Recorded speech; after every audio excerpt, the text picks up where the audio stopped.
world, Bob's the world, me say. I'm off to pay tax in a Bob's the world. Happy Emancipation Day, everybody. To those of you who are emancipated, that would refer to the West Indian region. People who are celebrating Emancipation Day, there's a lot of countries. I know Jamaica, Barbados, a good few of them. And I'm telling you right now, I'm really proud to be a West Indian. Big up everybody from the West Indies who's West Indian descent. And I know that we're having a rough time right now with a lot of things economically. But I know that in my heart that we are going to regain our status as the #1 region in the entire world. And you know, in Canada we don't have Emancipation Day. We have thief the fucking land from the Indians and push them on a reserve and say that the land is ours day. That's what we got. And we put off firecrackers and ting. That's called Canada Day.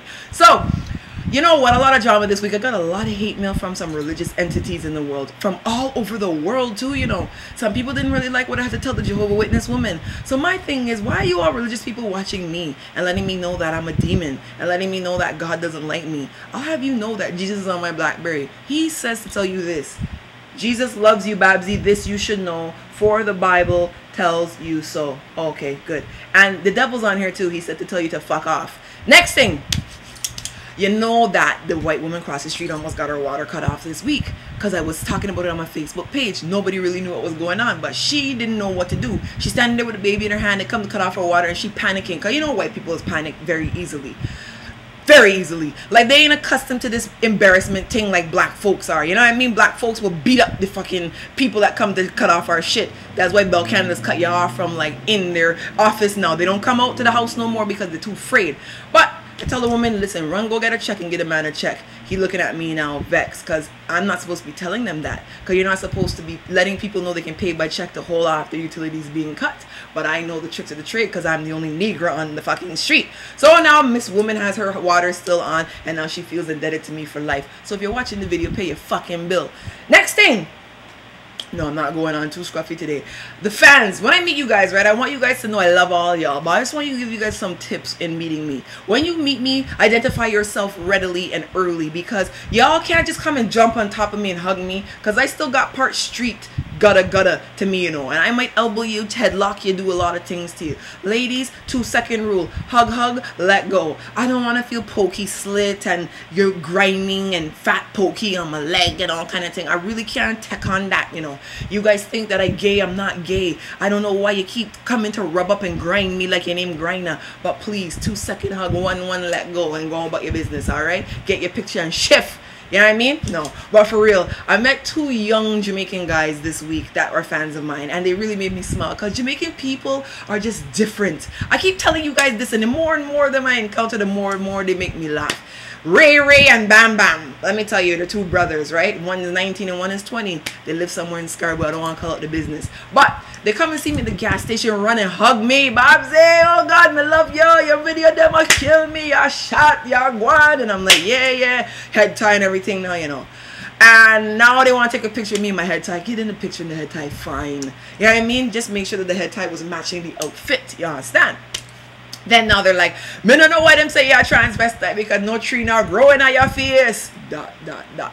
No tree now growing on your face. Jamaican people, I don't really like that saying, huh? Because to me, when you say no tree now growing on your face, I'm thinking to myself, like, how the fuck my face could be big enough to have a tree grow out of it? You ever see the size of like a Christmas tree, breadfruit tree, mango tree? How the hell that could grow out your face? Or have the ability to grow out your face? That's not a compliment. Jamaican people, you also say these things to me that I don't really understand. You know what I'm saying? Like the other day, now I'm talking to my friend's granddad. I'm like, yo, my blog and I'm having problems and I want to get here and I want to do this and I want to do that. And he's like listening to me. I'm trying to get advice from an elder, you know. And the man's like, patient man, right, donkey. And I'm like, okay, where's the rest of the fucking story? You know what I mean? Where's the advice? Where is it go, Babbzy? You know what I mean? Like, patient man, right, donkey. That's all you can tell me. And I mean, my friend's grandma, same thing. I'm like, my friends, they use me. When they had money, now when they didn't have money, they were my friend. Now they have money, they don't want to talk to me. Oh, careful, a maga dog. What's a maga dog? Like, you see what?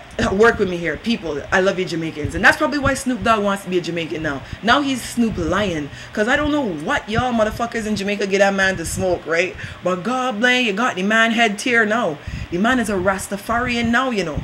I hope he ain't doing this to sell albums, because trust me, that would not be cute. And lastly, I Jamaican for the rest of the week, because you know Usain Bolt gonna fuck up everybody in the Olympics, and I really can't take the talk from one of Jamaicans this week, so let's pretend I come from Boscobel, Jamaica. You understand? Well, I have to tell you guys some things about some Bajan. The Bajans, we're upset about a lot of things that the rest of the world's doing, and I need you guys to understand me when I say this quickly. Humorously, but understand me right now. When you encounter a Bajan person, there's a few things you need to follow. Listen to me good. Number one, okay? We are Barbados. We are not Barbuda, Bahamas, or Bermuda. Don't ever in your fucking life ever call a Bajan person Bahamas? No, we are Bajan. Blue, yellow, black, motherfucker. Get it right. Next thing, leveraging off that, there are Barbadians and there are Bajans. There is no such thing as a Bar-Bay-Jun. Please disconnect that phrase from joining one another, because it makes no fucking sense. A Bajan is me eating cuckoo, all the things, blue, yellow, black on my car. That is a Bajan. A Barbadian person is the one that gets out here that has a Barbadian passport, but I never bathed under a standpipe, and I never walked barefoot, and that's a Barbadian. They're just named that because that's where they were born, but a Bajan is in the heart. That is the difference. Next thing, let me tell you something right now. If you go to a Bajan person's house to eat food, I'm gonna let you know you better eat it. Because if you go in a Bajan person's house and you don't eat their food, they can kill you, you know. They can fuck up you. I'm telling you this. When you go by a Bajan person, make sure you eat the food that they got. Next thing, if you claim to have Bajan family, you better know the exact precise location that they come from. Because you see, Bajans, they know every angle of the island. If you say you're a Bab from fucking Station Hill, they're going to be like, wait, you mean Bab from the board house at the top that got the pink roof? Or you mean the Babs from down the bottom that was a wall house that ain't pink yet? You know, the two of them ain't related and them don't agree which one you come from. Yeah, they can, like, I don't know how they know everybody's business, but they know exactly who's who. So if you say, oh, I think my grandma came from Barbados, where? Which part? What do you mean? Oh, you mean by Fred Hall shop there in Diamond Corner? They will drill you down. So be very careful if you say that you have Bajan family, because they will question you. Next thing, I'll tell you right now, a Bajan person is going to say these things to you. You may not understand it, but just follow along. When you're fat, they can tell you that you get skinny. When you're skinny, they can tell you that you look fat. When you look good, they can tell you that you look bad, and when you look bad, they can tell you that you look good. Understand what I'm saying to you? Just pick the sense from nonsense and roll with it. And lastly, those of you who visit Barbados, please don't tell nobody that you visit St. Michael's.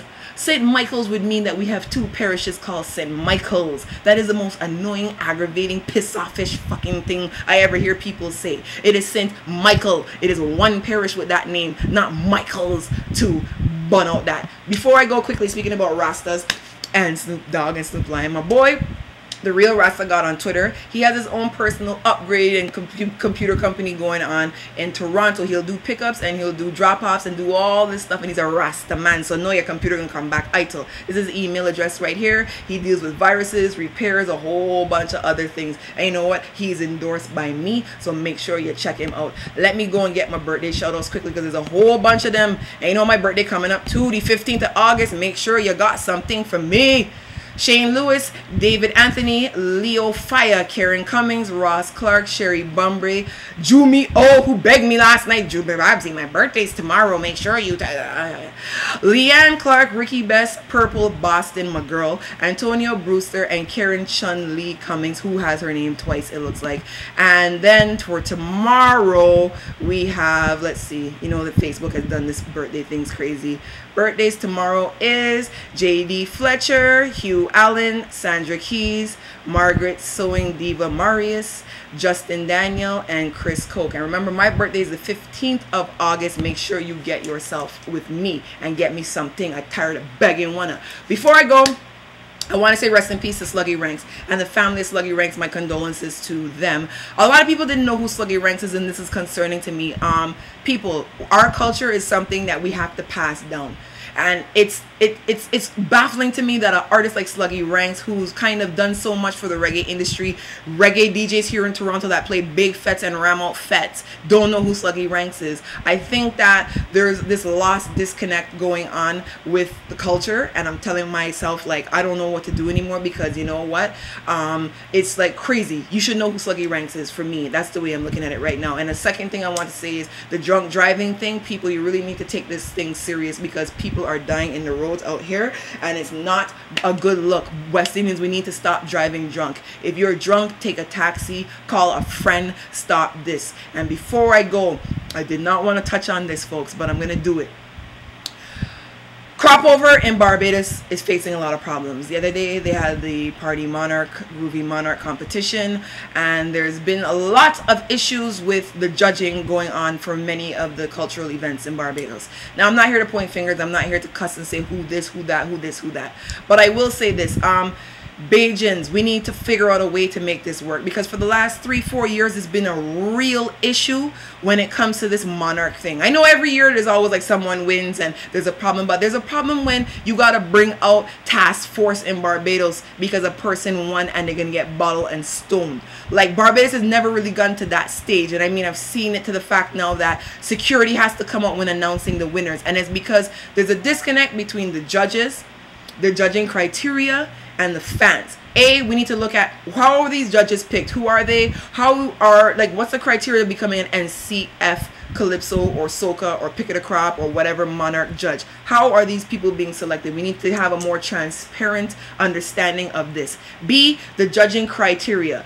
This needs to be revamped heavily. There's something wrong. Like, I'm not pointing fingers, as I said, but there's a problem, because if crowd response is only 5 marks, believe me, there has to be more interaction with what the fans think and how they think they can make this whole competition a bit better. But there's a problem. Lastly, there's a disconnect with the winners lately and the international market. There's been a real problem with that, and I think that's what's stemming a lot of the anger with the people in Barbados, because when these songs are winning, they're not doing well and faring well internationally.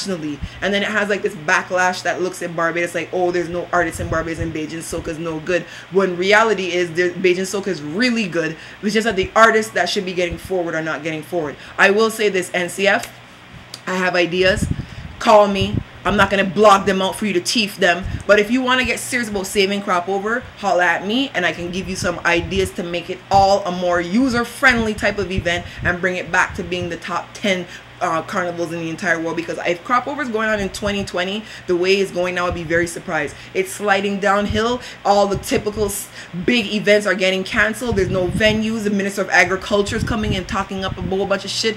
We gotta work together, people as Bay-Juns, to figure out a way to bring back our festival and make sure that we still have something to look forward to, so that our children are not wondering who our sluggy ranks is. You understand? Because there's a real disconnect between the youths of today and the generation that I came up in. We knew our culture. All of a sudden now nobody seems to know nothing. We gotta work on this. That's all I can tell you. Before I go out, I was gonna play a Sluggy Ranks track, but I think that they're copyrighted, so I don't want to get my blog fuck up. So I can go out to a dub plate. This is my boy Culture Don and Jadine from Montserrat. Remember, I'm a regional entity. I big up all West Indian people. I'm not just Bajan. I love all my West Indian brothers and sisters, and all my black brothers and sisters, and all my white brothers and sisters. Y'all cuss me over the West Indian blog, I know. Anyhow, I'm gone next week. I got something else to give you, got some things to talk about, but make sure you check me out, alright? This is the University of Soca alongside Babbzy. Toronto, turn up! Diva!